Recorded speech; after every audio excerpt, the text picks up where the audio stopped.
Hello friends, study with Manish channel में आपका स्वागत है। और आज हम बात करने वाले हैं टीआरएनए की।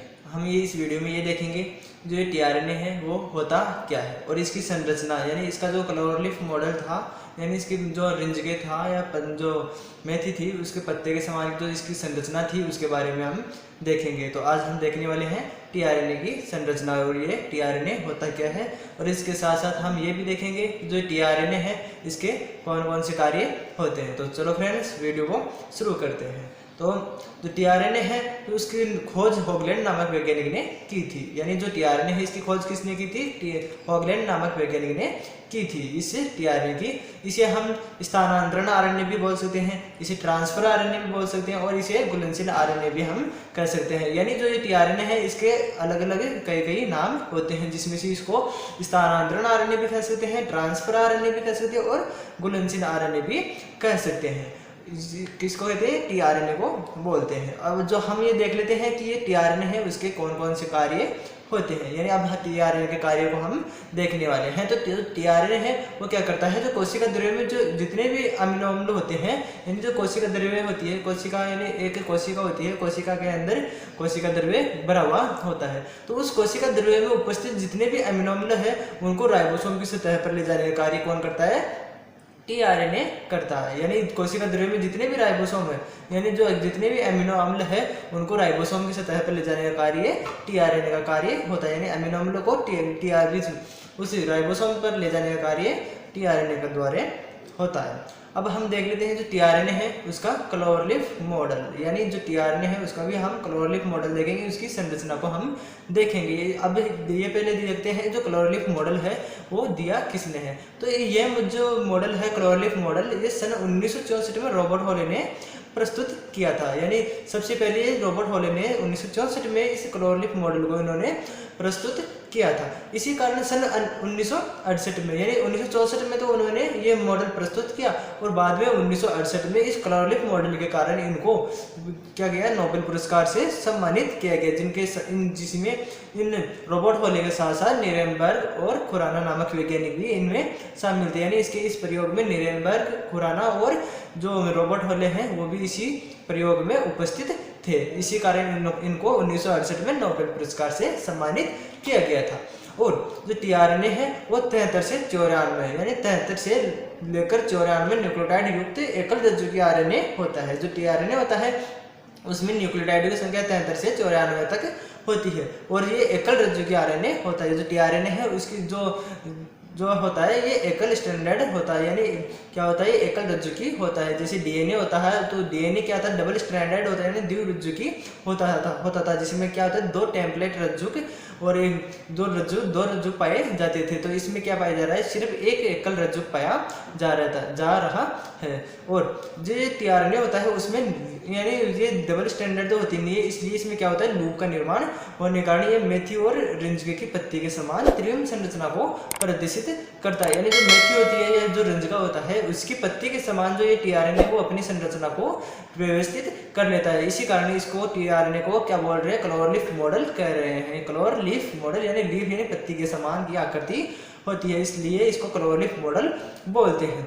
और जो टीआरएनए है, अब ये देखेंगे जो इसकी संरचना में कौन कौन सी संरचनाएं पाई जाती है, यानी कौन कौन सी इसमें भाग पाए जाते हैं, हम ये देखने वाले। तो जो टीआरएनए है उसकी संरचना में सबसे पहले जो ऊपर वाला भाग होता है इसे बोलते हैं अमीनो अम्ल ग्राही भुजा, और सेकंड पार्ट होता है इसमें प्रतिकोडन और एंटीकोडन भाग, यानी जो अमीनो अम्ल ग्राही भुजा है उसके विपरीत दिशा में नीचे की तरफ पाए जाने वाले भाग को एंटीकोडन भुजा कहते हैं। और इसके बाद में होती है टी-साइसी भुजा, यानी जो टीआरएनए है उसमें जो कौन कौन से भाग पाए जा रहे हैं वो देख रहे हैं हम। तो इसकी संरचना में अब जो 4th नंबर पर है उसे हम डीएचयू भुजा, जिसे हम डाइहाइड्रोडिल भुजा भी कह सकते हैं, और 5th नंबर पर है छोटी भुजा। अब हम इसी संरचना को हम आगे देखने वाले थे। तो पहले हम इस डायग्राम में देख लेते हैं।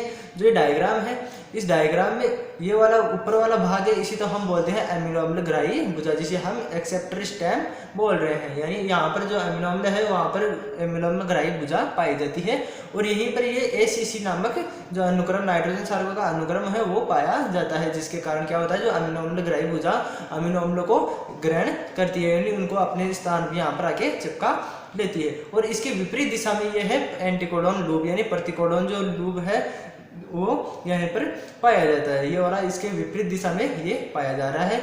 और ये हो गया DHU लूप, जिसे हम बोल रहे हैं डाईहाइड्रोइरिडीन भुजा।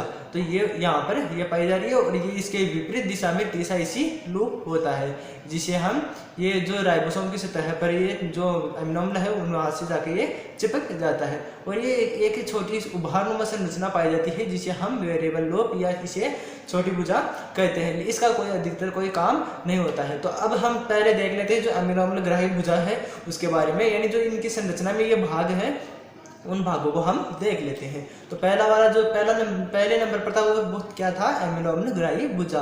अब हम देख लेते हैं जो अमीनो अम्ल ग्राही भुजा है ये क्या कार्य करती है। तो ये टीआरएनए के 3 एंड सिरे पर पाई जाती है, यानी अमीनो अम्ल को जो टीआरएनए होता है उसके 3 एंड सिरे पर अमीनो अम्ल जितने भी अमीनो अम्ल होते हैं उनको ग्रहण करने के लिए ये भुजा पाई जाती है, यानी अमीनो अम्ल को ग्रहण करती है, जिसे हम कोडॉन भुजा भी कह सकते हैं। यानी जो टीआरएनए के जो 3 एंड सिरे पर जो अमीनो अम्ल ग्राही भुजा थी इसको हम क्या बोल सकते हैं, कोडॉन भुजा भी कह सकते हैं। और इसके साथ साथ जो टीआरएनए है उसके 3 एंड सिरों पर अमीनो अम्ल को ग्रहण करने हेतु CCA या नाइट्रोजन सार का अनुक्रम पाया जाता है। हमने अभी डायग्राम में देखा था कि उसके जो एक्सेप्टर लूप थी उस पर क्या होता है, ACC नामक जो नाइट्रोजन सारक थे उनका अनुक्रम पाया जा रहा था। तो ये क्या करते हैं, अमीनो अम्लों को ग्रहण करने के लिए ये CCA अनुक्रम पाया जाता है। और अब दूसरा नंबर पर था जो एंटीकोडॉन भुजा, यानी अमीनो अम्ल ग्राही भुजा के ठीक विपरीत दिशा में एंटीकोडॉन भुजा थी, जिसे हम प्रतिकोडॉन भुजा भी कहते हैं। तो अब देख लेते हैं जो टीआरएनए है उसमें एंटीकोडॉन भुजा क्या कार्य करती है। तो टीआरएनए में अमीनो अम्ल जो ग्राही भुजा के विपरीत पाई जाने वाली भुजा को हम क्या बोलते हैं, प्रतिकोडॉन भुजा, जिसे हम एंटीकोडॉन भुजा भी कह सकते हैं। इस भुजा पर आनुवंशिक सूचनाओं युक्त mRNA जुड़ा हुआ होता है। यानी अब क्या होता है, जो एंटीकोडॉन भुजा होती है जिसमें जो कोशिका द्रव्य से जितने भी आनुवंशिक जो सूचनाएं होती है, हमने पहले वाली वीडियो में देखा था mRNA की संरचना, जिसमें हमने देखा था जो mRNA उसको हम क्या क्या बोलते हैं, संदेशवाहक RNA बोल सकते हैं, पैसेंजर RNA बोल सकते हैं। तो ये क्या करता है, जो आनुवंशिक सूचनाएं होती है कोशिका द्रव्य से, तो जो केंद्रक होता है यानी जो केंद्रिका होती है उसमें से क्या करता है, जो आनुवंशिक सूचनाओं को आनुवंशिक कोडॉन के रूप में कोशिका द्रव्य में स्थानांतरित करने का कार्य कौन करता है, mRNA करता है। और ये जो आनुवंशिक सूचनाओं युक्त जो mRNA होता है, जो आनुवंशिक कोडॉन के रूप में इनमें व्यवस्थित है यानी इनमें स्थित है, तो ये mRNA आनुवंशिक सूचनाओं युक्त जाकर एंटीकोडॉन भुजा पर जाकर चिपक जाता है, जिससे टीआरएनए को पता चल जाता है कि हमको अमीनो अम्लों को राइबोसोम की सतह पर ले जाना है। तो ये टीआरएनए का ये जो mRNA है ये टीआरएनए में लगा हुआ होता है, यानी टीआरएनए से जुड़ा हुआ पाया जाता है। अब हम देख लेते हैं तीसरा पार्ट था इसका TCIC लूप, यानी जो T और साई यानी जो त्रिशूलनुमा संरचना इसे हम बोलते हैं साई, और ये आगे होता है C यानी TCIC भुजा, यानी जो टीआरएनए है उसका अगला पार्ट है TCIC भुजा। तो ये क्या होता है, ये 7 से 8 अयुग्मित नाइट्रोजन सार्क से निर्मित भुजा होती है। यानी जो TCIC भुजा है ये कैसी होती है, 7 से 8 अयुग्मित नाइट्रोजन सार्क, यानी अयुग्मित यानी युग्मित नहीं होते, यानी जोड़े के रूप में नहीं होते हैं। तो ये 7 से 8 अयुग्मित नाइट्रोजन सार्क से निर्मित भुजा होती है TCIC लूप। इसे हम राइबोसोमल या TCIC लूप भी कह सकते हैं, यानी इसे हम राइबोसोमल यानी TCIC भुजा है, इसको हम राइबोसोमल भुजा भी कह सकते हैं। और यह भुजा राइबोसोम की सतह से जुड़ने का कार्य करती है। हमने अभी बताया था कि जो डायग्राम में बताया जो TCIC लूप है जो क्या करती है, राइबोसोम की सतह पर जाकर जुड़ने का कार्य करती है, वहां पर जाके ये चिपक जाती है, जिससे जो आगे का जो कार्य होता है वो संपन्न होता है। अब हम देख लेते हैं फोर्थ पॉइंट था इसका DHU भुजा, जिसे हम डाईहाइड्रोइरिडीन भुजा भी कह सकते हैं। यानी जो DHU भुजा है इसका पूरा नाम क्या है, डाईहाइड्रोइरिडीन भुजा, जिसको आपको याद रखना है। ये क्या करती है, 8 से 12 अयुग्मित नाइट्रोजन सारक होते हैं उनसे निर्मित होती है, यानी आपके अब की बारी क्या है, ये युग्म से यानी अयुग्मित नाइट्रोजन सारक युग्म से निर्मित होती है। तो यानी जो ये क्या होती है, ये भी युग्मित नहीं होती है, यानी पेयर में नहीं होती है, ये भी 8 से 12 अयुग्मित नाइट्रोजन सारक युग्म से निर्मित होती है, यानी अयुग्मित से नाइट्रोजन सारकों से ये निर्मित होती है। ये भुजा क्या करती है, जो अमीनो अम्ल ग्राही भुजा पर अमीनो अम्लों के जुड़ने के लिए एंजाइमों का संश्लेषण करती है।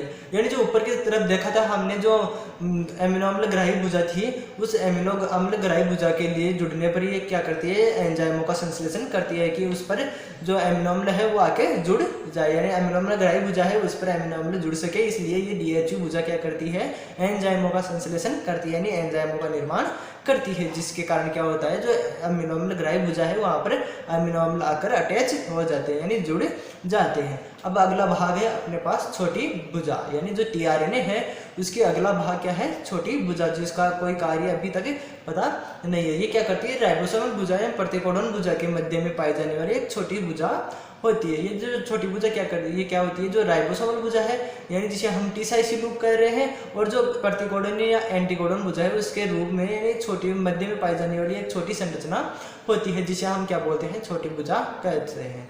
ये छोटी भुजा का अभी कोई कार्य पता नहीं चला है। तो यही इसके जो अभी ये क्या है, जो टीआरएनए उसकी संरचना के सभी भाग हमने देख लिए हैं इसमें। तो अब हम इसको एक बार डायग्राम की सहायता से एक बार और देख लेते हैं कि ये क्या क्या होती है। तो अब देख लेते हैं ये वाला पार्ट है 3 हेड सिरे पर क्या होता है, CCA नामक अनुक्रम, नाइट्रोजन क्षारकों का अनुक्रम पाया जाता है। और यहीं पर क्या होता है, ये क्या होता है, एक्सेप्टर स्टेम, यानी यहाँ पर अमीनो अम्ल ग्राही भुजा होती है। यहाँ पर आके क्या करते हैं, अमीनो अम्ल आके जुड़ते हैं। और इसके ठीक विपरीत दिशा में क्या पाई जाती है, एंटीकोडोन भुजा पाई जाती है, जिसे हम प्रतिकोडोन भुजा भी कहते हैं। ये एंटीकोडोन भुजा है, इसके ये आगे एंटीकोडोन लूप, यानी जो अमीनो अम्ल ग्राही भुजा है उसके ठीक विपरीत क्या होगी, एंटीकोडोन लूप, यानी एंटीकोडोन भुजा हो गई। यहीं पर क्या होते हैं, जो एमआरएनए यहाँ पर आके जुड़ जाता है, यानी इसके नीचे आकर जो एमआरएनए आनुवंशिक सूचनाओं युक्त आनुवंशिक कोडोन के रूप में जो आनुवंशिक सूचनाएं उनमें निहित होती है वो आकर इसमें यहाँ पर आके एमआरएनए वो जुड़ जाता है। और ये आ गया अपना DHU लूप, जिसे हम बोल रहे थे डाईहाइड्रोयूरिडीन भुजा, ये होगी डाईहाइड्रोयूरिडीन भुजा। तो यहाँ पर क्या हो रहा है, जो यहाँ पर जो अमीनो अम्ल ग्राही भुजा है, यहाँ पर अमीनो अम्लों के जुड़ने के लिए तो यहाँ पर क्या करते हैं, एंजाइमों का संश्लेषण होता है, यानी DHU लूप में क्या होता है, अमीनो अम्लों का संश्लेषण होता है, यानी अमीनो अम्ल को जोड़ने के लिए एंजाइमों का संश्लेषण यहाँ पर होता है। और ये इसके ठीक विपरीत दिशा में है T-साइसी लूप। इस T-साइसी लूप में क्या होता है, जो ये T-साइसी लूप है ये राइबोसोम होता है, उस राइबोसोम की सतह पर जाकर ये जुड़ने का कार्य करता है, यानी जो ये T-साइसी लूप क्या करता है, राइबोसोम की सतह पर जुड़ने का कार्य करता है। और ये जो T-साइसी लूप और जो ये एंटीकोडोन लूप है, इन दोनों के मध्य में क्या पाई जा रही है, ये छोटी भुजा पाई जा रही है, जिसका कोई कार्य नहीं होता है। और ये हो गई अपनी टीआरएनए की पूरी संरचना। तो आप अगर वीडियो को पूरा देखेंगे तो ये आपको समझ में आ जाएगा। तो वीडियो को लाइक और चैनल को सब्सक्राइब जरूर कर लेना। Thank you friends.